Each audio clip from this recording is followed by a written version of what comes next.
Hello, everyone, and welcome back to another New Year, New Language Summit session. And in this session, I'm joined by New Year, New Language veteran speaker, Jonathan Huggins, who's been part of every New Year, New Language. So I really appreciate that. And he's been sharing his input and ideas from all the way from the first summit, which was all about beginner language learning, to the intermediate, advanced, and now this one is more, let's say, level agnostic. It's more about consistency. Jonathan is an American English teacher from California, and he's been teaching for over 24 years. And recently, he's started making the 30-day speaking challenge where participants can record themselves and kind of get evaluated by other speakers, listened to by other speakers. And this is a great kind of exercise for any language learner, but perhaps especially if you are someone who might be a little bit shy or introverted of the prospect of speaking your target language in front of others. So this way you can record yourself and make it into a daily habit. You practice your pronunciation, practice what you're learning. So it's actually an absolutely brilliant way to go about it. And you can check out more about that in Jonathan's speaker profile. You just check the sidebar for links to that. So check out the 30-day speaking challenge. And perhaps impressively, he himself has recorded himself for over 1,300 days in a row. So that's extremely extreme consistency. And this year, he's going to be talking about the inner journey of a lifelong language learner. So, really building on the previous year's presentations. And you can, of course, go back and watch these presentations with the All Access Gold Pass, or if you were around at that time and got an All Access Pass for that year. These are, of course, no longer available. But if you do have a Gold Pass, which is the upgrade ticket that we offer, check out the upgrade option in the header above. You can go and watch all of Jonathan's presentations from every year. And yeah, once again, thank you to Jonathan for being such a consistent speaker. And I hope you'll enjoy this presentation. And I will see you in the next one. Hi, everyone. My name is Jonathan Huggins, and thank you, Chris, for the invitation once again to present at New Year, New Language. My presentation is entitled The Inner Journey of a Lifelong Language Learner, Language Learning as a Self-Guided Tool for Personal Development, Self-Help, and Self-Healing. So if this is your first time hearing about me, to just introduce me a little, I am the founder of the 30-Day Speaking Challenge. It's a program that I've been organizing for close to 8 years, since March 2017. And you can find me online at Huggins International, and on social media with English with Jonathan, or on YouTube at Jonathan Huggins. And if you have any comments or questions, you can send me an email at jonathan@hugginsinternational.com. So let's get started here. So in this presentation, we'll cover a little bit about my background and language learning journey. We'll describe the concept of the hero's journey and the therapeutic benefits of narrative storytelling, and how you can apply language learning as a tool for self-discovery. So if any of you are familiar with the TV show How I Met Your Mother, the main character, the narrator, is giving a whole ground story to his children, who are perhaps kind of teenagers, and explaining them, exactly how he met their mother. And before we get into this presentation, I'm imagining, okay, what is everything I would explain to my own children? So these are not my children, but mine are 12 and 10. They were born in Mexico to an American father, that's me, and a French-Mexican mother. And they have been growing up speaking English, Spanish, and French at home, and they attend a bilingual French-Mexican school. And this begs one question, their existence, that what would have happened if I had never learned Spanish or French in the United States. So, um, a little bit of my origin story. So, and if I go back a generation, split generations actually, before I had parents, and their grandparents, etc. Uh, I am part of a family of immigrants from Europe. Uh, my mom grew up in Ohio. She had a French German background, and family from Alsace in France and Hamburg in Germany. I know more about the French side, which I can mention a little bit. And my dad was from New York, and he had Irish ancestry. So his grandparents came from the area of Cork in Ireland.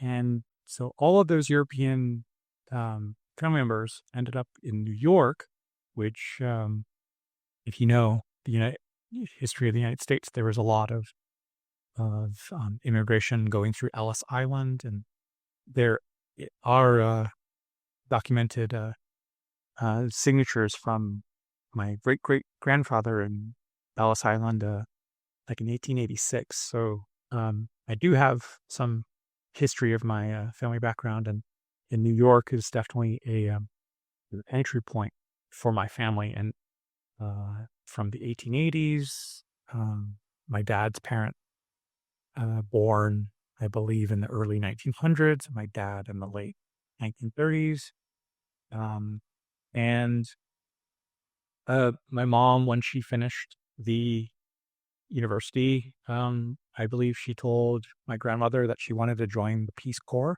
which was brand new in the 1960s.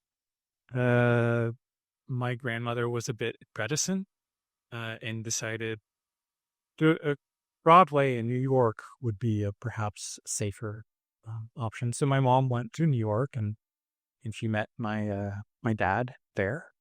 Then they got married, and my older sister and older brother were born in New York. And then when there was a third child who came along, it was time for a bit bigger space. So they had a house in New Jersey. So I was born in New Jersey. Later, we moved briefly to Charlotte, North Carolina. I remember picking up a little bit of a Southern accent. Uh, and then when I was 5, the whole family moved out to the Los Angeles suburbs in Southern California. So I think being surrounded by those different regional accents, my mom's Midwestern Ohio accent, my dad's New York accent, the Southern accent in North Carolina, and in a Californian accent, I think that probably planted the seeds for language learning for me, and kind of adjusting my hearing, adjusting my speaking to those accents. Then later in high school, mainly just as a 2-year language requirement, I started Spanish 1, went on to Spanish 2, but I was curious to pick up French. My mom had studied French at the university. My sister had studied French, so I was interested in kind of what if I like pick up both of those. And to my surprise, the Spanish studies that I had allowed me to accelerate my French students' studies. And my teacher, by the end of that year for French 1, decided that I could skip French 2 and go in directly to French 3 if I, took the French 2 book over the summer. And I felt comfortable going in in my last year of high school. I was in Spanish 4, advanced placement, so that meant I could get college credit, and I was in French 3, and that wasn't enough. I got the language bug, and I decided to take up German, some beginning conversational German at a local community college. And I was even interested in getting some basics for Latin. There was an English teacher at my high school who recognized that I was curious about the languages. And all of my language teachers eventually selected me for a award, this excellence in foreign language, uh, back in '99. So I know a lot of language gurus and polyglots, and they usually talk about being terrible at languages in high school, but I actually was very excited and thrived, and and actually after um, finishing high school, my Spanish teachers from high school encouraged me to start tutoring other high school students, and also I joined some of the tutoring programs at the local community college. So I was getting phone calls to tutor families for Spanish, for French, even beginning German since I picked that up. And then I kind of just ransacked my local public library of just anything I could get my hands on, was just kind of dabbling in a little bit of everything. So that was my initial call to adventure. We'll come back to that term in a little bit. And I would also mention that in my last year of high school, my French teacher took us on an, a brief exchange to visit some students in Switzerland and Geneva, and they had come and visited us earlier in their vacation at the end of October, start of November for All Saints Day. And that allowed me my first trip to Europe to see Geneva and part of um, Switzerland, part of Italy, a trip, a layover in Frankfurt where I was asking people for the website, asking for the time. So I was excited on that trip to just be practicing Spanish and French and German. Met a Spanish speaker on the airplane, and then a week in Paris. And when I was there, I was like, oh, wow, I want to come back here and study and live here. And actually did. Uh, so those were more seeds leaving the United States for the first time when I was almost 18. Um, and that was really this excitement for possibilities of maybe going to Europe, since I was really interested in these languages. Uh, so after I came back and finished high school and then went to university and kept studying some languages, I'd majored in French and music. And after I graduated, I went to Paris. First, it was a bit of an adventure there just on vacation. And then I found out that with the Sorbonne, I could be on a waiting list. I could get myself on a waiting list for a room at the Cité Universitaire, which is like a dormitory area in the southern part of Paris. Then everything kind of fell into place just before the end of my trip, and I was able to kind of get a student visa and then start effectively kind of living in Paris and studying at the Sorbonne. And at first I was doing literature studies. They're quite challenging. Then I decided to go into music and musicology, and I did get a degree in musicology. All my classes were in French. I was also teaching English, eventually like business English, along with conversational classes in English. And after 6 years trying to renew my student visa, eventually it was time to kind of, okay, I can't keep renewing this. And the language school where I was working didn't support me to convert my student visa into a work visa. So I left Paris, and with my French Mexican girlfriend, we decided to move to Mexico City. I lived there. We lived there for 11 years, then decided to move to Querétaro 5 years ago. Our two children were born in Mexico City.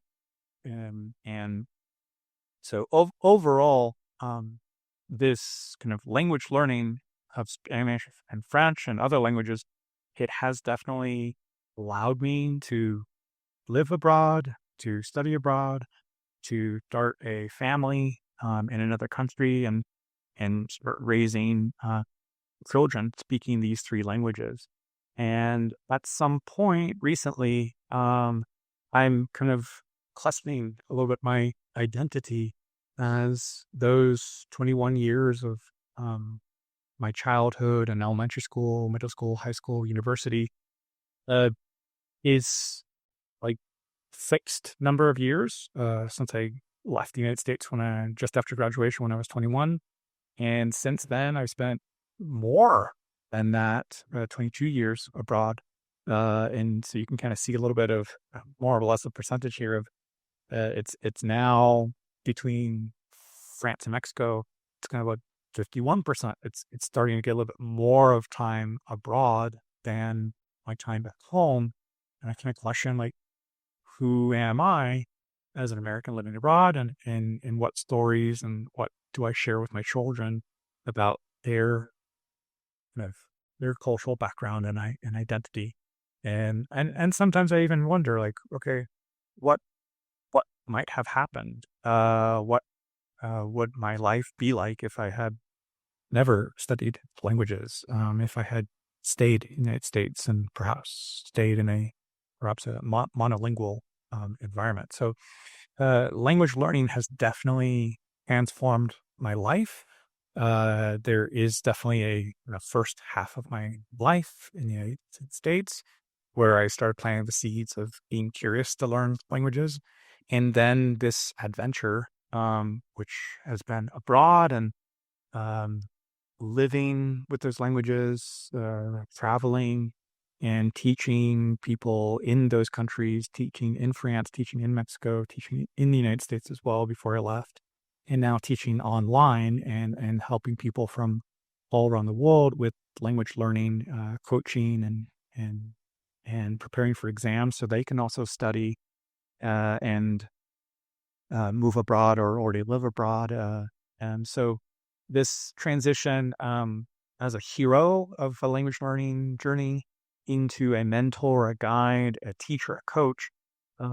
So I have accumulated a lot of experience, and that's really what I want to share here with you. So moving on here, this concept, as I mentioned, a little bit of a hero's journey. This is from an American mythologist named Joseph Campbell. He was influenced by Sigmund Freud and Carl Jung. And he, as he was studying all these myths from around the world, he started to detect lots of patterns and common threads from all these stories, especially a lot from kind of European mythology. And he published a book in 1949 called The Hero with a Thousand Faces. That book had quite a detailed list of all the possibilities of how this kind of journey could unfold.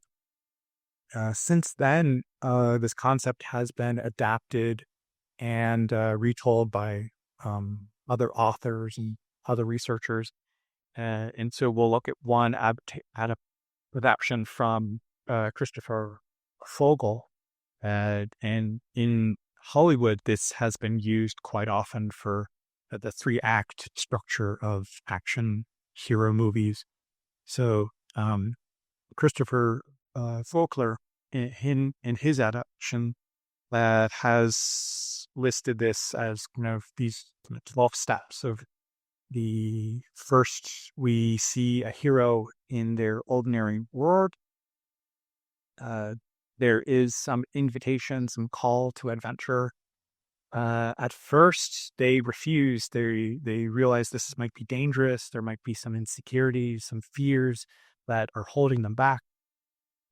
Something happens where they're pushed to make a decision, and they accept. Perhaps they meet a mentor, somebody who guides them and encourages them to go on that adventure. Perhaps accompany them at the beginning, maybe gives them some tool that they'll use or some skill or some knowledge.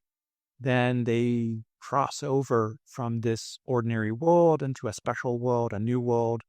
That is usually the end of this first act. Then as we see them transition into that special world, they're being tested, they're being challenges, there's a learning process. They might find allies. There might be um, they might come into some antagonists, some people who are kind of creating some conflict for them, and very adversarial situations. They eventually need to prepare for some challenge. They get ready for that. Then when they go into that, possibly, metaphorically, a cave, they perhaps come to terms with something in them as well. So not just a physical journey and challenge, but also some mental, emotional challenge that they need to overcome. That might be a defeat, and they have to kind of regroup, and they have to find some motivation or overcome something. And they go through something of a transformation. When they reach this crisis point, they might reach their lowest level of motivation.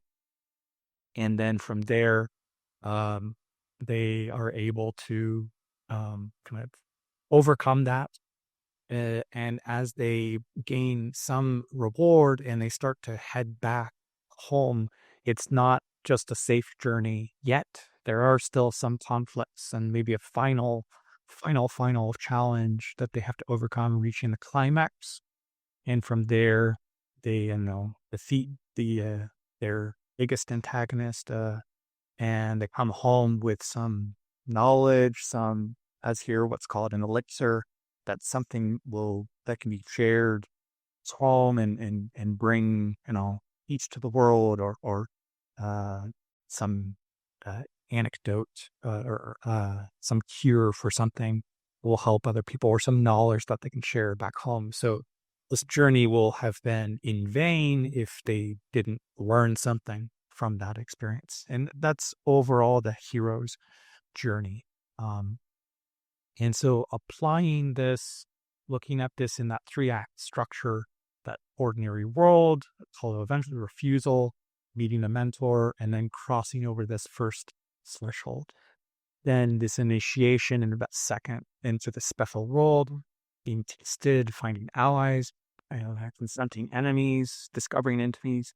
Then they have to go into this inmost cave.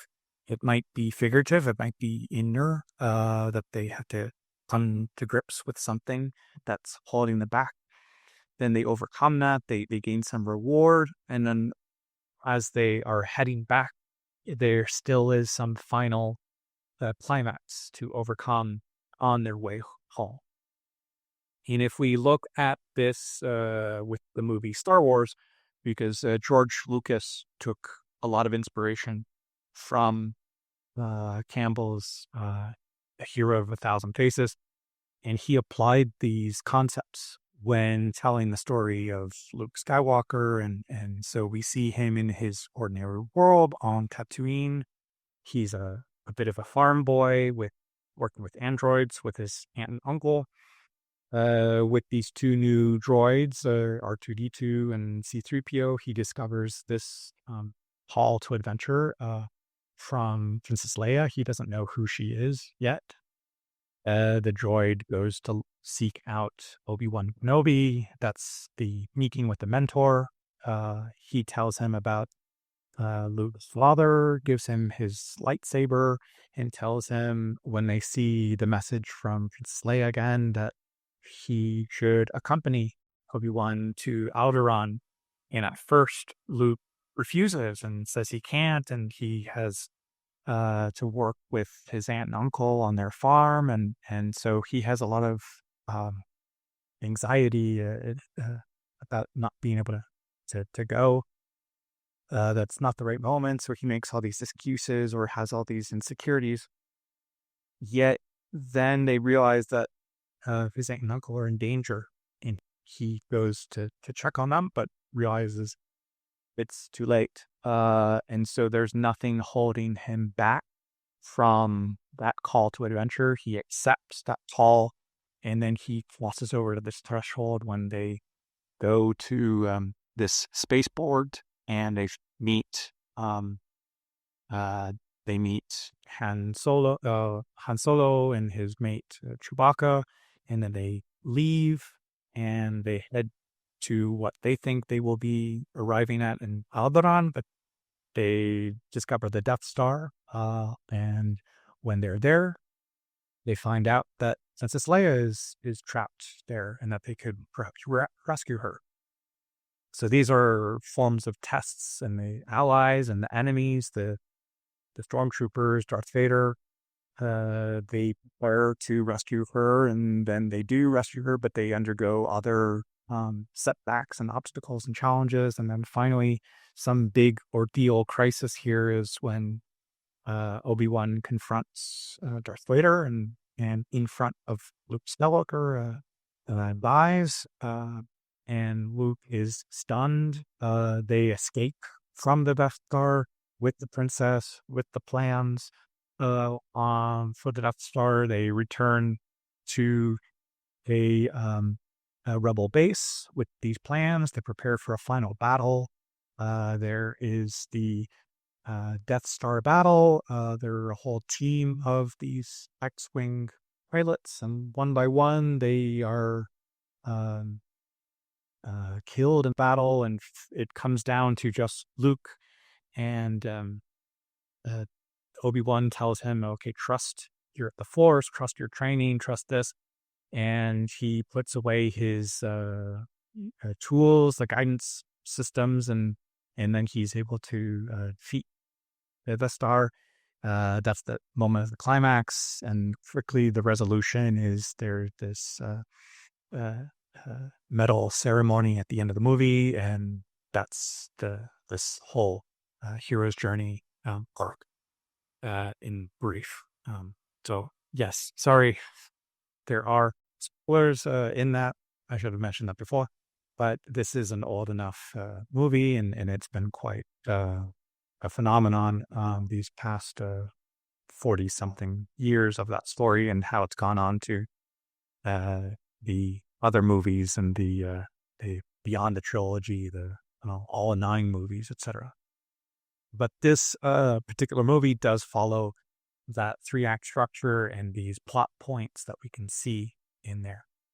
Now, I don't want to just stop there at the movie, but just as an example, and then show how this is a recent podcast I was listening to that covers psychological biases, and gives people some inspiration with different stories and people being interviewed. And particularly in this case, there was somebody who going through a difficult football journey, and they later interviewed a psychologist and was talking about benefits of using the hero's journey for the storytelling and narrative, and seeing people's transformations when they see their life in the form of a hero's journey. So as we can see here, they're using the same words of call to adventure, undergoing tests, test of character, test of strengths, and then returning home and with some transformation that they're changed. And in this actual medical research, these researchers, specifically, Gray as the one who was being interviewed in this podcast, mentioning that seeing your life story as a hero's journey increases meaning in life. And so Campbell's original structure has been adapted once again, in this case for psychological benefit, to help people in therapy, and streamlining it down to 7 key elements. Vogler had it at 12. Here it's mainly 7 of seeing yourself as a protagonist, as a hero, a shift, some transition, a quest and adventure, finding allies, people to help you, then facing these challenges and reaching a transformation, and something of a legacy of kind of what do you bring back, or what do you share with loved ones, or so there is a whole process where, as we could see, Campbell was inspired by Freud and Jung, as studying the mythology and seeing how storytelling can be very transformative, and then the storytelling also being transformative and being therapeutical. So this is where we're going now on our adventure of how do we apply these structures, these ideas to language learning. So I already mentioned a few things on my own background and experience of learning language as an adventure, both physically and also now we're going to talk a little bit on that emotional kind of inner journey as well. So, uh, language is a tool, and we can see how the mind can shape a tool, and then also how the tool can shape the mind, which is very um, inspiring with language learning. And when I was in high school, I really wanted to embrace the languages as I saw them as an escape, as something adventurous. And language itself can be arbitrary, abstract, ambiguous, open to interpretation, and changeable. And we see that in the storytelling techniques as well as societies evolve, the way certain stories are being told also evolve, and they reflect some of these changes that are ongoing in society. And those stories do also kind of change the society. So it is this ongoing transformative process of this of as individuals as well of um life imitates art, art imitates life, and through this storytelling technique it can be very motivating to see those changes, and using language learning to achieve that goal, it's very profound as well. So you may start in an ordinary world as monolingual. You may only just know one language, one culture, one country, which was my case until I was about 14, 15. I only spoke English. Yet I was from a family background from Europe, but after a couple generations, that information gets kind of lost along the way. And so I grew up thinking, okay, I only know one language and I only know one culture. Yet I was inspired to look up these languages and see what could happen. Okay. There is that threshold at the beginning there where we we might come across familiar words wearing unfamiliar masks. Those are kind of cognates. We don't quite realize that those words are in common and they can help us. They're like tools to help us on the journey. We might also come across words that, similar, familiar. Maybe they mean something different. So there might be some kind of danger lurking around us as we're discovering new words and new concepts. And what might seem foreign at first eventually becomes familiar. But I do like this quote from the Latin Roman philosopher Terence, that homo sum humani nihil ame alienum culto. As I am human, nothing human can be foreign to me. So the process of learning languages and learning about other cultures is very transformative, as we will see here. Okay. And so just as we get into that transition and we're going through greetings and introductions of just the hello, my name is, how are you? Just the hello part, we might not realize like, okay, when do I say hello? Oh, okay, I can say hello any time of day, but day, good afternoon, good evening, good night. Like there are differences that we take for granted that we don't quite realize that we have to kind of figure out just at the beginning. And even the word you, for English speakers, can be quite complex. We take that for granted of just you as anybody. However, once you get into some of these languages like French, Spanish, Italian, German, Russian, you have to come to grips with who are you talking to? Is that somebody you're familiar with, a friend, somebody who's your age, somebody who's younger than you? Is that one person? Is that multiple people? Are you being formal with them? Again, singular or formal, plural.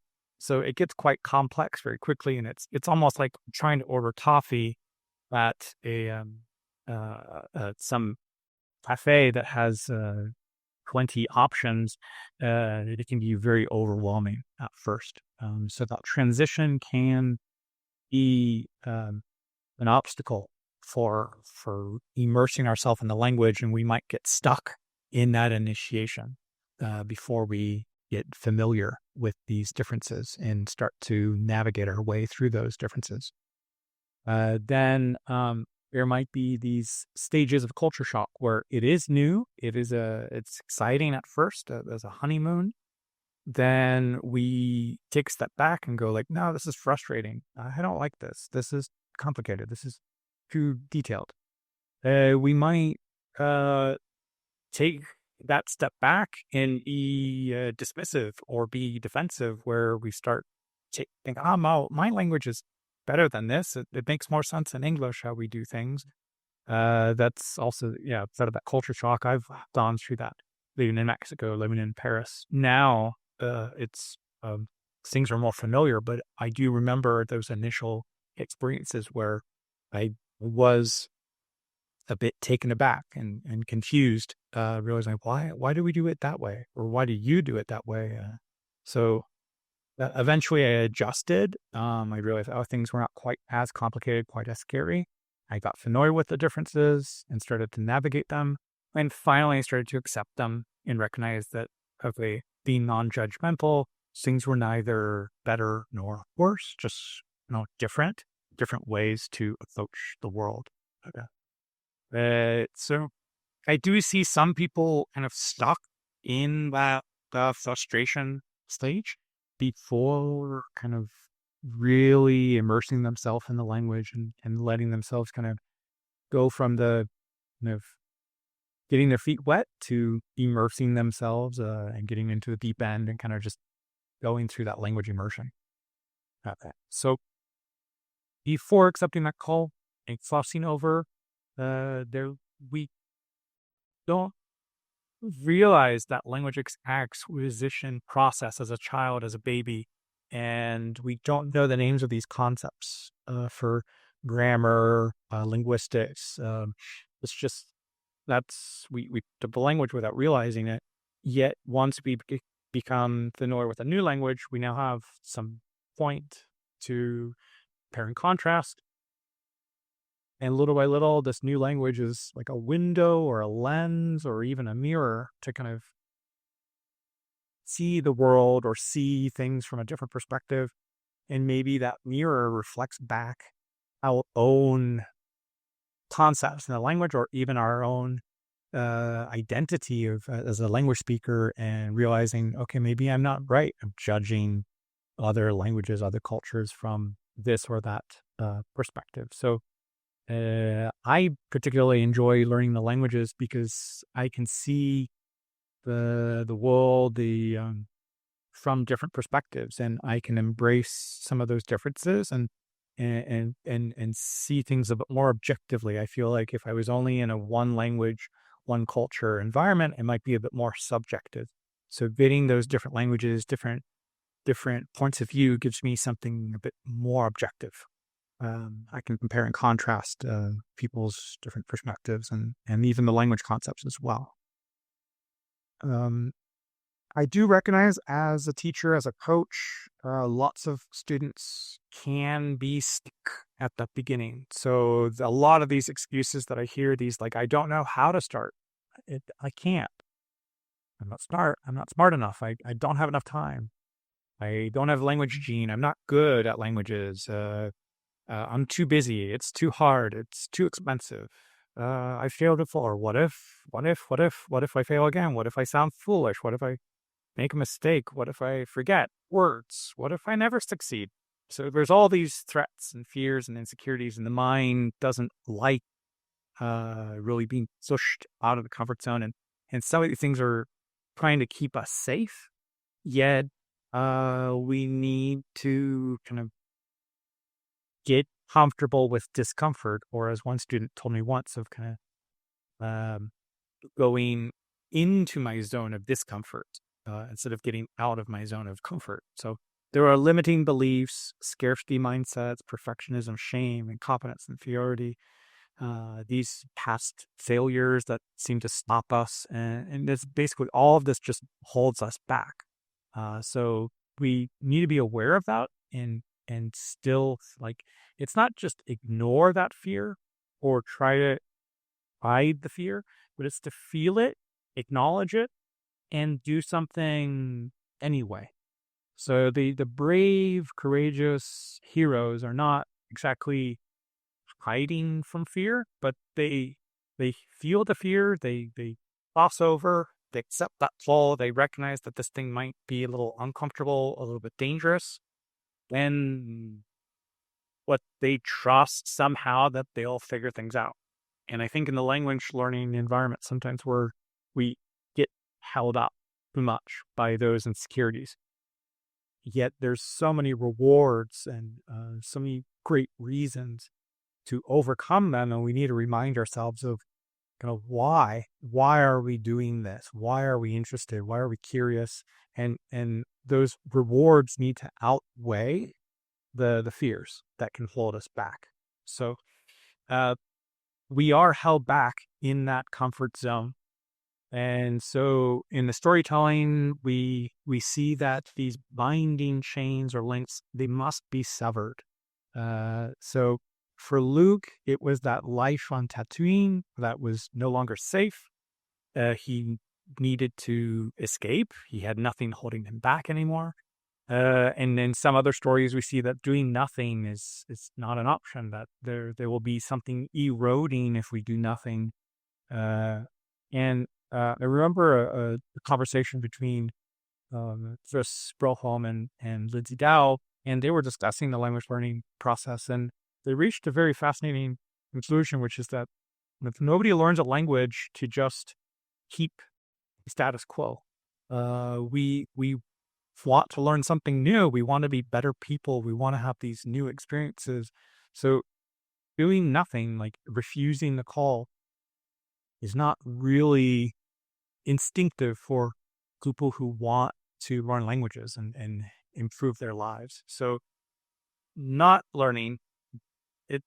I understand a lot of people here watching this presentation are I'm possibly like preaching to the choir, but for other people who might be questioning this like process of getting out of your comfort zone, accepting the call, we want to improve things. We want a new status quo, and we want those new skills because we realize those might be keys.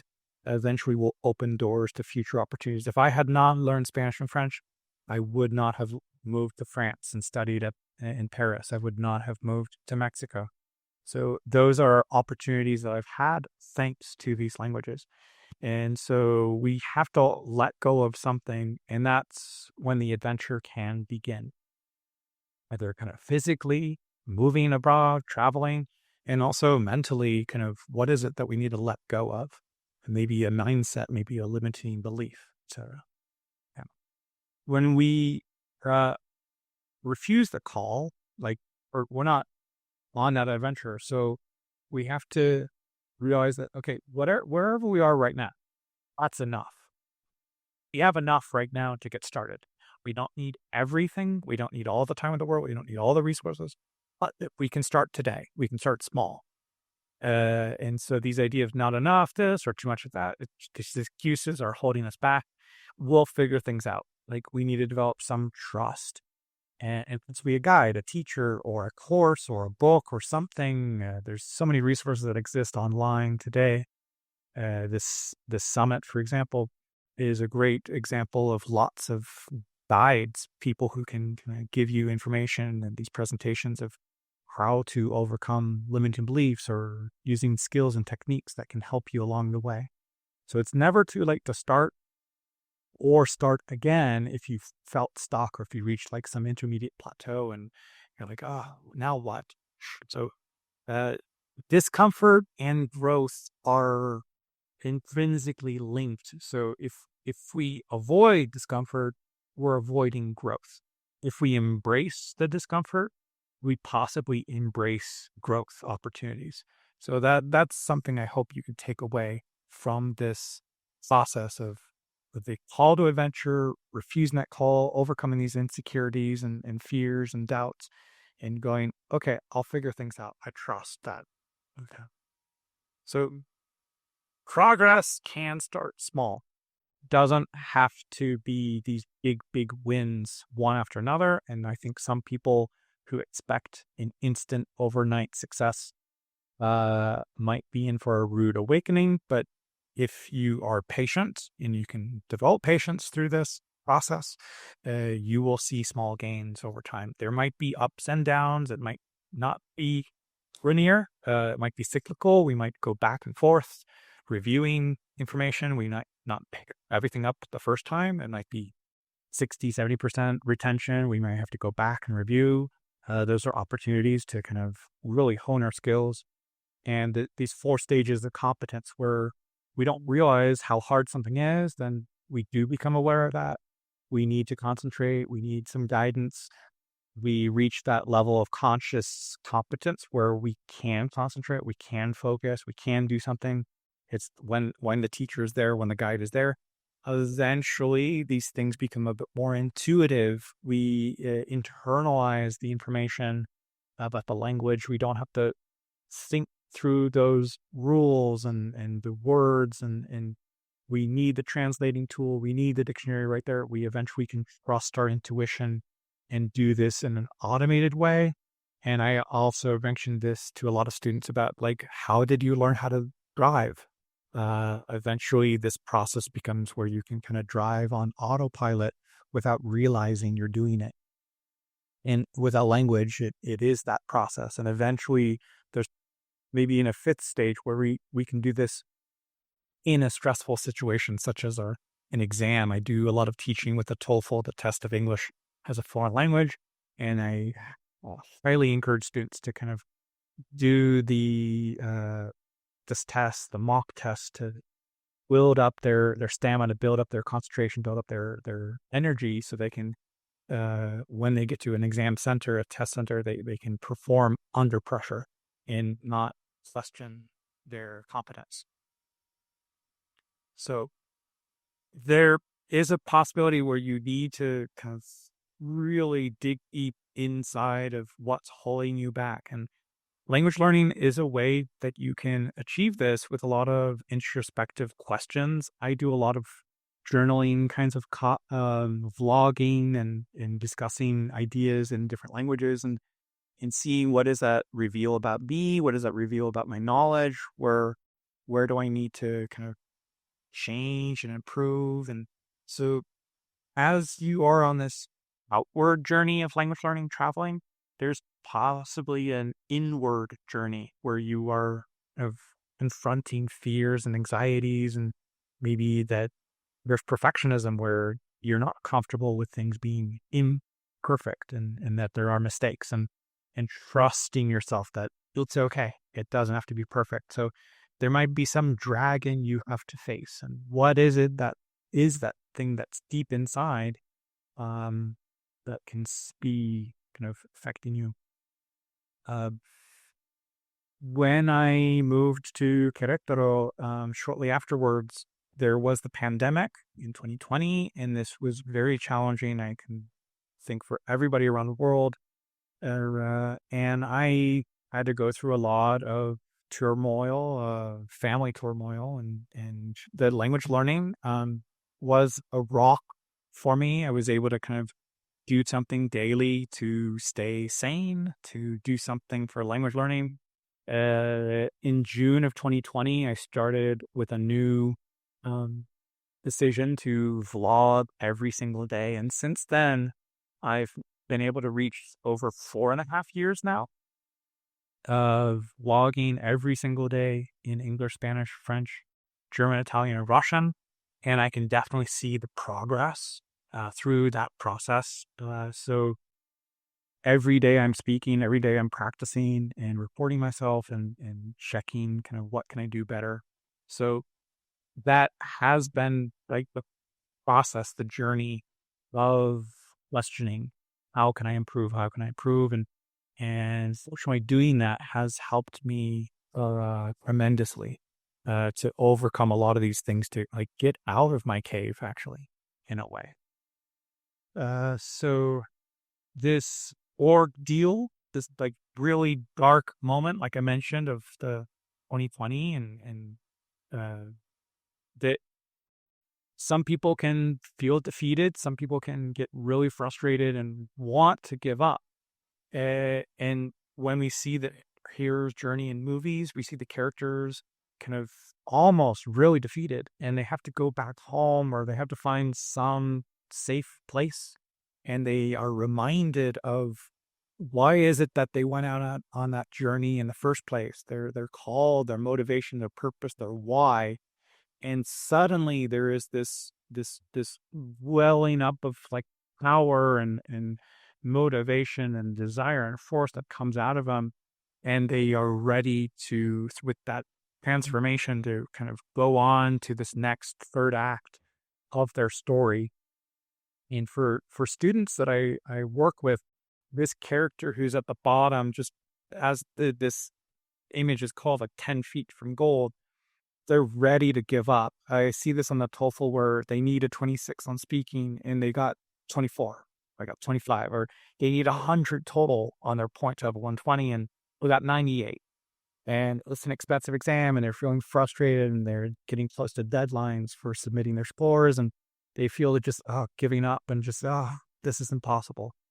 And I have to really help them figure out, okay, what is this thing that, like, why are you taking this? And remember that story that you told yourself that, like, you would see yourself studying at university and living abroad and doing these things, getting that job interview and all those things, all those wonderful things that could be just beyond those few feet of dirt.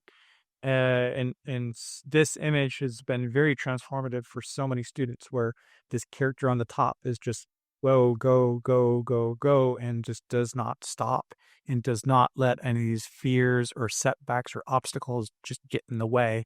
And I'm guaranteed that that person is going to achieve their goals and really dig into that unstoppable force. So this letting go of something that's getting in the way, again, I keep using that phrase, let go, because something is holding us back. And in language learning, it can be so many different things. And when we do, we're making space for something new. We'll reach some reward, like transformation, and we will become bilingual. We'll be this master of these two worlds, like a matador becoming a butterfly. So this process, this storytelling technique of what is that transformation, I think everybody who's learning a language is seeking some form of a transformation from learning a language and what's next, what's possible next. But we might have to go through this metamorphosis like that caterpillar to the butterfly.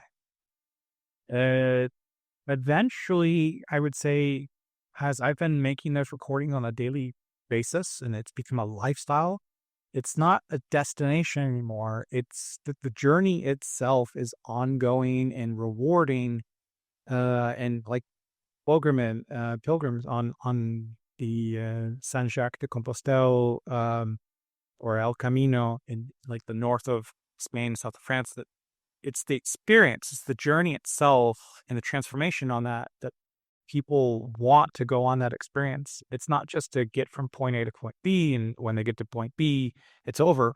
It's the journey, it's the experience that they're looking for. And with language learning, they say, I mean, it's ongoing process. It doesn't just like end. And if you do feel like you reached a certain level, you eventually need to maintain that, and so you don't lose those skills.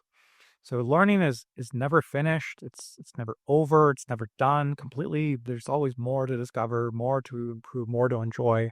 And I think that's the beauty of the language learning experience and language learning journey. So that's why I continue, which is now almost 30 years of language learning and teaching and sharing this information with students from around the world. So that's what I love about languages. So that venture eventually has to trust the intuition, trust the skills. Like I said, that conscious or unconscious competence that you can do something without realizing that you're doing it.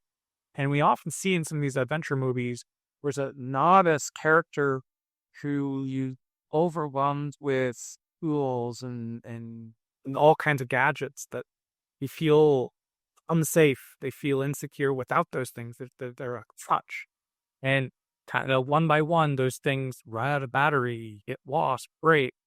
And that character has to learn to develop intuition and learn skills, survival skills on their own. In going back to the Star Wars example, as a Force ghost, Obi-Wan urges Luke, use the Force and trust his training. And so Luke turns off his guidance system. And then also he loses the help of R2-D2. So he is on his own. Yet he doesn't panic, he doesn't lose focus, and he realizes his training has got him ready for this final test, this final moment. And we can also see this viral Turkish athlete from the Olympics this past summer, where just hand in his pocket, no fancy gadgets for his headgear, and just shooting at the target. So I would say a fluent speaker in a language develops this intuitive grasp of a language, and not just these little tools and gadgets and memorizing rules and things. This intuitive usage of the language and doing it fluently, doing it expressively, I think is what is the core of that real adventure. The intuition, the skills, and that self-trust, and overcoming the fear of mistakes and overcoming perfectionism. And that's where that adventure truly is. Yeah.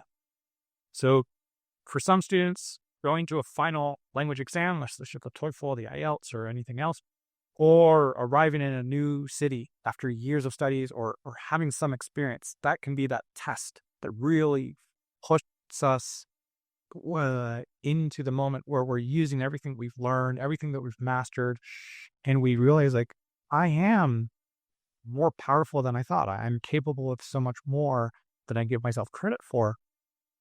And we come out of that experience a changed person, a new person, something forged by that experience. And when we come home with that knowledge, with those skills, and our comfort zone is expanded, we're ready to take on even more language adventures. And that experience, that transformative experience, is now like a door that has been thanks to the language learning. And we learn about ourselves, we learn about the world. And so that's the hero's journey experience through language learning. It can be both physical and inner. So as I mentioned, that I do run a 30-day speaking challenge, which I started in March 2017. And that's where I guide heroes on their journeys. And every day we are speaking, we're making recordings on different topics. As I mentioned, I've been able to do this myself in 6 languages, English, Spanish, French, German, Italian, Russian, for over 1,670 days as of this presentation, since June 2020. And program itself, we learn to make daily habits, track our progress, assess our strengths and weaknesses, get more speaking practice. And so many language learners tell me that they focus more on the reading, listening, writing, and not enough on the speaking. We get over that fear of speaking. We gain more confidence, strengthen grammar, the vocabulary, the pronunciation, and overall the fluency and that confidence to practice. So this program is open to anybody, and it starts on the 1st of each month and goes until the 30th of the month. And you're welcome to check this out. And the link is at hugginsinternational.com/30-day speaking challenge. And I would encourage you to check that out. And I hope to see you in an upcoming challenge.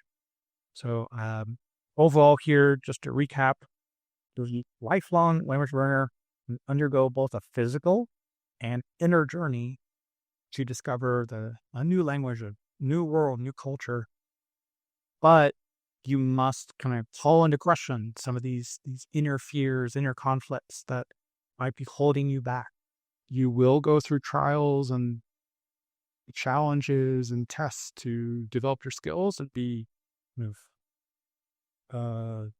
solving where your weakness is and becoming stronger at the language, and also a stronger person who's able to overcome conflict and overcome struggles. And when you embrace that this journey is ongoing and continuous, this becomes a lifelong language learning lifestyle, which is definitely where I see myself now, that I'm not just learning the languages for just as a hobby. It's all that I'm living abroad. I have children that I'm raising, speaking different languages and teaching and sharing this information with students from all along the world. This is my lifestyle. This is part of my identity. This is who I have become as a language learner. So I wish you a bon voyage and happy and safe travels on your hero's journey.